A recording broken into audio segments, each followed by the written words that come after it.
antara Rusia datang ke Malaysia, datang ke Indonesia, patah balik ke Rusia.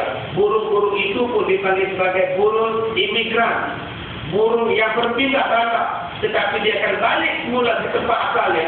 Burung itu pun ada jalan-jalan. Yang keempat, apa masa jalan? Jalan yang keempat ni, tuan-tuan harus lewat, semua ada handphone.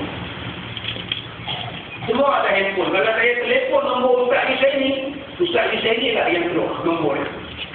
Ustaz Isa inilah yang akan bunyi handphone. Kalau saya nombor Ustaz Isa ini, saya die. Nombor tuan-tuan takkan bunyi. Pasal apa? Pasal ada hubung pada jalan Ustaz Isa ini. Siapa yang aturkan benda itu? Allah aturkan.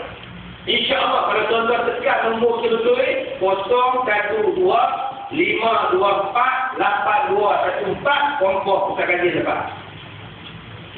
Abang telefon nombor dapat lepas? Tak tahu lah. Ustaz Gaji kalau saya tak tahu abang cuba lah. Nanti abang lah. Tak boleh tuan-tuan.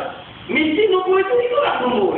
Sebab masing-masing ada jalan. Di Malaysia saja ada 14 juta orang yang pakai handphone. Kaya tuan-tuan, siapa yang jadi kepala bawa handphone